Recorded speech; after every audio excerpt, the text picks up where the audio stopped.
ನನ್ನ ಮಗ ರಾಘವೇಂದ್ರ ಚುನಾವಣೆ ನಿಂತಿದ್ರು ನಾನು ಇಲ್ಲಿ ಬಂದಿದ್ದೇನೆ ಅಂದ್ರೆ ನನ್ನ ಆಪ್ಯತೆ ನೀವೇ ಹೊರತು ನನ್ನ ಮಗ ಅಲ್ಲ.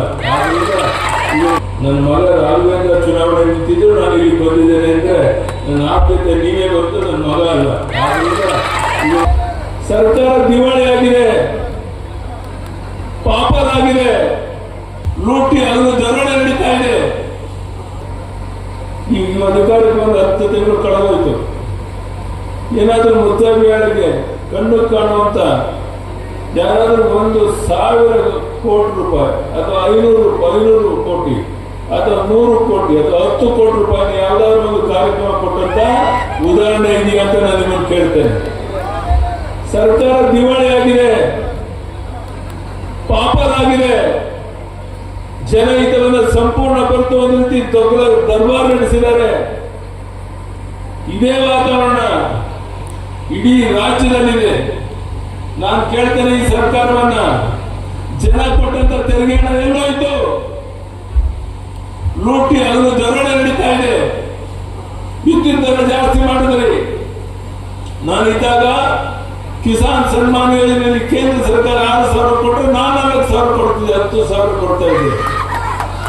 ಈಗ 4,000 ಕೊಡೋದು ನಿಲ್ಸಿದ್ರೆ ನಮ್ಮ ತಾಯಿ ನಿಲ್ಕೊಂತಿದ್ದೀರ. ಲಕ್ಷಾಂತರ ಹೆಣ್ಣು ಮಕ್ಕಳಿಗೆ ಭಾಗ್ಯಲಕ್ಷ್ಮಿ ಯೋಜನೆಯನ್ನು ಜಾರಿಗೆ ತಂದೆ ಈಗ 1 ಲಕ್ಷ ರೂಪಾಯಿ ಕೈಗೆ ಸಿಗ್ತಾ ಇದೆ. ಯಾಕೆ ನಿಲ್ಲಿಸ್ತಾ ಇದ್ದೀರಾ ಅದನ್ನ? ಸುವರ್ಣ ಭೂಮಿ ಯೋಜನೆ ಯಾಕೆ ನಿಲ್ಲಿಸಿದ್ರಿ? ಎಲ್ಲರೂ ನಿಂತೋಗಿದೆ, ಕೇವಲ ಪ್ರಚಾರದಲ್ಲಿ ತೊಡಗಿದ್ದಾರೆ. ಇಂಥ ಒಂದು ಕಾಂಗ್ರೆಸ್ ಪಕ್ಷಕ್ಕೆ ಈ ಲೋಕಸಭಾ ಚುನಾವಣೆಯಲ್ಲಿ 28ಕ್ಕೆ 28 ಲೋಕಸಭಾ ಗೆಲ್ಲಬೇಕಾಗಿದೆ. ಇವತ್ತು ರಮೇಶ್ ಜಿಗಜಿಣಗಿ ಅವರು ಇನ್ನೊಂದು ಕಾರ್ಯಕ್ರಮದಲ್ಲಿ ಭಾಗವಹಿಸೋದ್ರಲ್ಲಿ ಬಂದಿಲ್ಲ.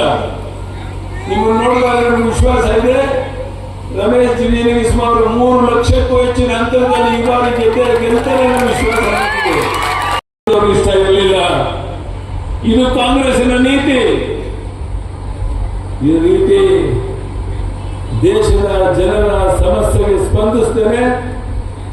ಪ್ರಭು ಶ್ರೀರಾಮನ ಜನ್ಮಸ್ಥಾನ ಅಯೋಧ್ಯೆಯಲ್ಲಿ ರಾಮ ಮಂದಿರ ಕಟ್ಟೋದನ್ನು ಸಹಿಸ್ತೇನೆ. ಜನರ ಜೀವನಕ್ಕೆ ಚೆಲ್ಲಾಟ ಮಾಡ್ತಿರುವ ಈ ಕಾಂಗ್ರೆಸ್ ಪಕ್ಷಕ್ಕೆ ಈ ಲೋಕಸಭಾ ಚುನಾವಣೆಯಲ್ಲಿ ಪಾಠವನ್ನು ಕಲಿಸಬೇಕಾಗಿದೆ. ಪ್ರಧಾನಿ ನರೇಂದ್ರ ಮೋದಿ ವಿದೇಶಗಳಿಗೆ ಹೋಗಿ ಬರ್ತಾ ಇದ್ದಾರೆ. ಎಲ್ಲ ಕಡೆ ದೇವದುರ್ಗವಾದಂತಹ ಸ್ವಾಗತ.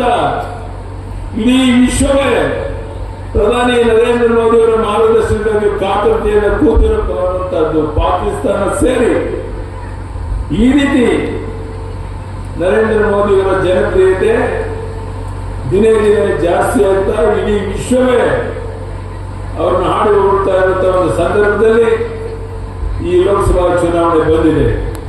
ನನಗೆ ವಿಶ್ವಾಸ ಇದೆ, ಈ ಬಾರಿ ಲೋಕಸಭೆಯಲ್ಲಿ 400ಕ್ಕೂ ಹೆಚ್ಚು ಸೀಟನ್ನು ಗೆದ್ದು ಕರ್ನಾಟಕದಲ್ಲಿ 28ಕ್ಕೂ 28 ಲೋಕಸಭಾ ಕ್ಷೇತ್ರವನ್ನು ಗೆದ್ದು ನಮ್ಮ ಒಂದು ಕೊಡುಗೆಯನ್ನು ಕೊಡಬೇಕು ಅಂತ ಹೋರಾಟವನ್ನು ಮಾಡ್ತಾ ಇದ್ದೇನೆ.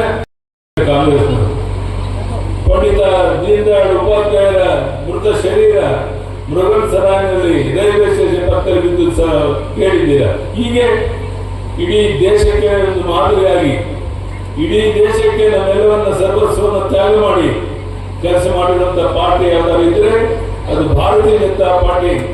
ಪ್ರಧಾನಮಂತ್ರಿ ನರೇಂದ್ರ ಮೋದಿ ಅವರು ಮತ್ತೊಮ್ಮೆ ಈ ದೇಶದ ಪ್ರಧಾನಿಯಾಗುವುದು ಸೂರ್ಯಚಂದ್ರನಷ್ಟು ಸತ್ಯನೋ ಅಷ್ಟೇ ಸತ್ಯ.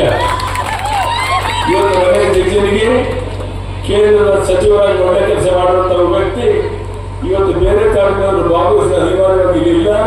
ನಾನು ಮತ್ತೊಮ್ಮೆ ನಿಮ್ಮಲ್ಲಿ ಕೈ ಜೋಡಿಸಿ ಪ್ರಾರ್ಥನೆ ಮಾಡ್ತೇನೆ.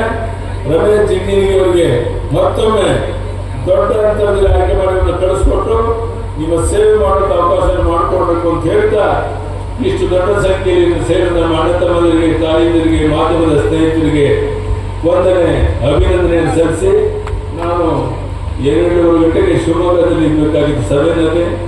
ನನ್ನ ಮಗ ರಾಘವೇಂದ್ರ ಚುನಾವಣೆ ನಿಂತಿದ್ರು ನಾನು ಇಲ್ಲಿ ಬಂದಿದ್ದೇನೆ ಅಂದ್ರೆ ನನ್ನ ಆಪ್ಯತೆ ನೀವೇ ಹೊರತು ನನ್ನ ಮಗ ಅಲ್ಲ. ಇದಕ್ಕೆ ಅರ್ಥ ಮಾಡಿಕೊಂಡು ಸಹಕಾರವನ್ನು ನೀಡಬೇಕು ಎಂದು ಕೈ ಜೋಡಿಸಿ ಪ್ರಾರ್ಥನೆ ಮಾಡಿ ಮತ್ತೊಮ್ಮೆ ಸೇರಿದಂತಹ ನಮ್ಮೆಲ್ಲ ಅಣ್ಣ ತಮ್ಮಂದಿರು, ತಾಯಿಯಂದಿರು, ಮಾಧ್ಯಮದ ಸ್ನೇಹಿತರು, ವೇದಿಕೆ ಮೇಲೆ ಮುಖಂಡರಿಗೆ ವಂದನೆ, ಅಭಿನಂದನೆಯನ್ನು ಸಲ್ಲಿಸಿ ನಾನು ಮಾತನಾಡುತ್ತೇನೆ. ಧನ್ಯವಾದಗಳು. ನಮಸ್ಕಾರ.